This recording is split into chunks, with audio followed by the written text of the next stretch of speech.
Good evening, and thank you all for tuning in. This month is our PTA Principals Report. Coming here on November 5th. I want to just provide some updates about things that are happening on campus, our hybrid reopening, and some different safety measures. I like to start off with attendance. Every month, we take a look at this month's attendance. We have excused absences for the month of October, the unexcused absences for the month of October, and then over on one side of the chart, you have the August, September, and October. We're tracking our excused and unexcused and the totals for each month. We saw a decrease in absences overall in the month of October, which is good. That's trending down. My hope is that we continue to do so. I know Marianne in the office and myself, we've had a couple school attendance review team meetings this month where we are meeting with families that are not engaged in distance learning. We're talking about the California Education Code that requires parents to make sure their student is in school each and every day on time and staying in school for the remainder of the day. So we are doing that, and we are tracking attendance daily. Report cards are coming out this month on November 20th.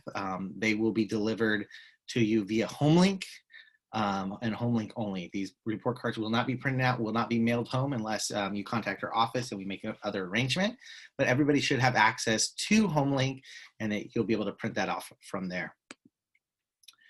There is going to be a network outage on November 11th. November 11th is a non-student day as we celebrate Veterans Day. So they are saying that this outage will impact teachers' emails, students' emails, maybe possibly Google Classroom. So on November 11th, please do not plan to be doing schoolwork, as there will be a network outage that will interrupt. Care team. So we've talked about care team here at PTA before. Care team is a group of individuals that sits down, meets every Friday morning.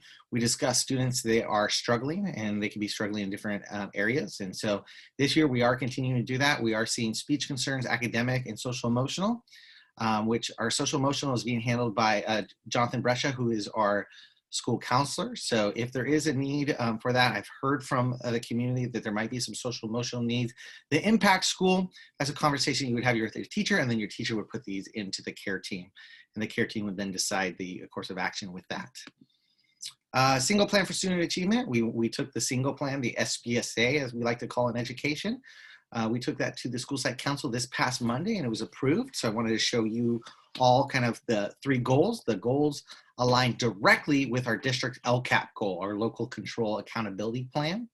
So goal number 1, all students will receive a high quality education in a safe and welcoming environment with equitable high expectations, access to technology, and instruction in the California state standards that prepare them for college and or career. Goal number 2, parents, family, and community will be informed, engaged, and empowered as partners with Highlands to support student learning. And goal number 3, high quality, culturally proficient, and responsive staff will provide engaging instruction respectful of all students' backgrounds to ensure they're college and career ready. These are the same goals that we have each and every year. We have different action items that fall underneath of these and different expenses with that. You can see here outlined in our proposed budget for the SBSA this year, about 55% of our budget overall is going to be dedicated to technology updates. We are needing to purchase more Chromebooks to get those up and running so we can get those into students' hands and be able to pivot from our current plan to a different plan on campus. You can see that we have options. We have other proposed budget items on there that we are looking. That might change based off of the need throughout the year, whether we are hybrid, whether we are distance, whether we are in-person learning. Those needs might change, and we're going to be pivoting with the site council in order to help fund those areas. Hybrid plan, I know there are lots and lots of questions about that. I know that Dr. Clark had a Zoom call yesterday with anyone in the community that was welcome to discuss reopening. That quickly filled up.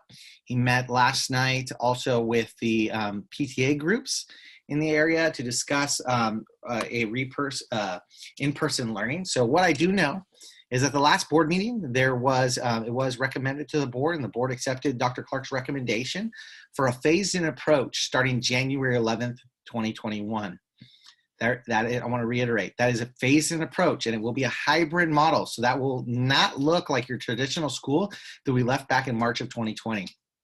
There, in the board presentation, as the board approved it, there was a goal to bring back smaller groups sooner than January 11th, but all of that is contingent on negotiations with our bargaining units. So there will be more information coming out. I know this next Monday night we do have a board meeting, but I anticipate that tomorrow in Dr. Clark's Friday newsletter, there will be updates on reopening.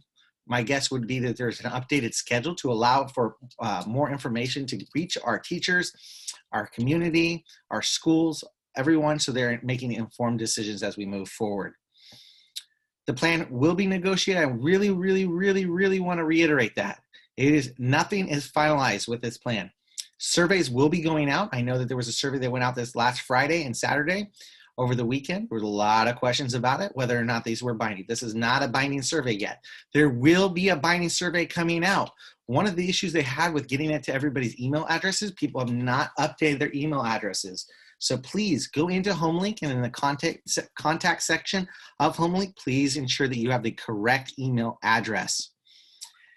Safety. So here at Highlands, we've been kind of going through some different safety protocols. We're making sure that our campus is safe for all staff that is working on there, any community members that come in for material drop-off or pick-up.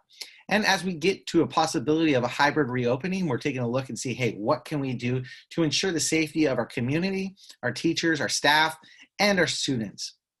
So you'll notice we have a new sign-in sheet out in the front of our office. That is the one point of entry onto our campus. I'm asking that no one comes in on the side entrances.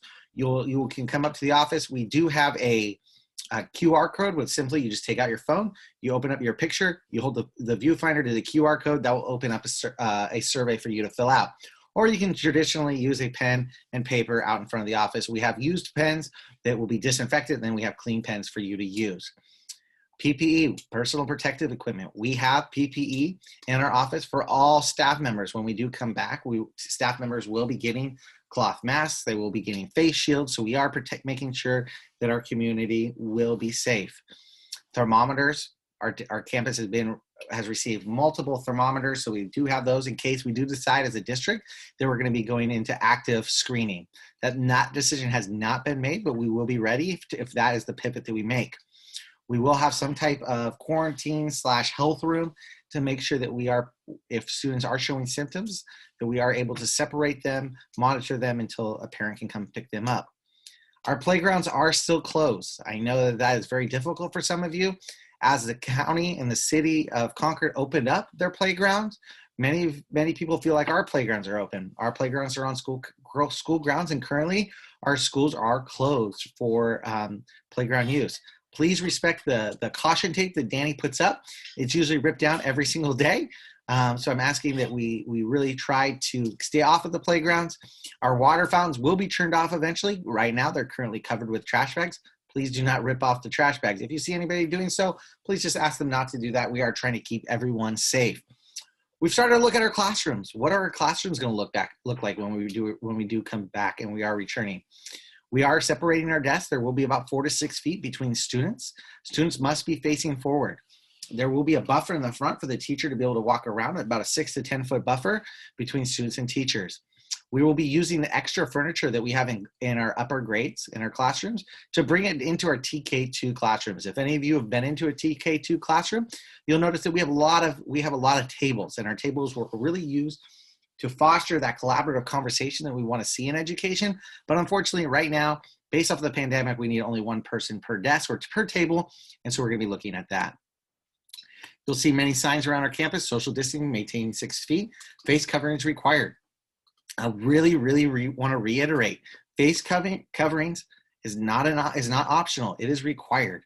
Unfortunately, we have had some people that we are requiring them to take some legal action because people are failing to abide by the rule and the guidance. We need you to be wearing face coverings, otherwise you are not allowed onto our campus. So here's an example of our Highlands guest sign-in. You literally just put your phone up to the QR reader and you can go ahead and sign in like that. We do have different protocols. We are cleaning our staff lounge where we do have cleaner in there, our copy room. Here's a bathroom sign, for example. No more than 2 students at a time into the bathroom. Keep your distance, wash your hands. And then in the bathroom, we only are using 1 sink. We have 2 sinks in there, only one, so we're not standing right next to each other. We have a flow where we will have one-way hallways. Right now, these are designated by duct tape arrows, but this will be turned into paint. There will be social distancing marks around campus as well, where we might have backup in certain areas.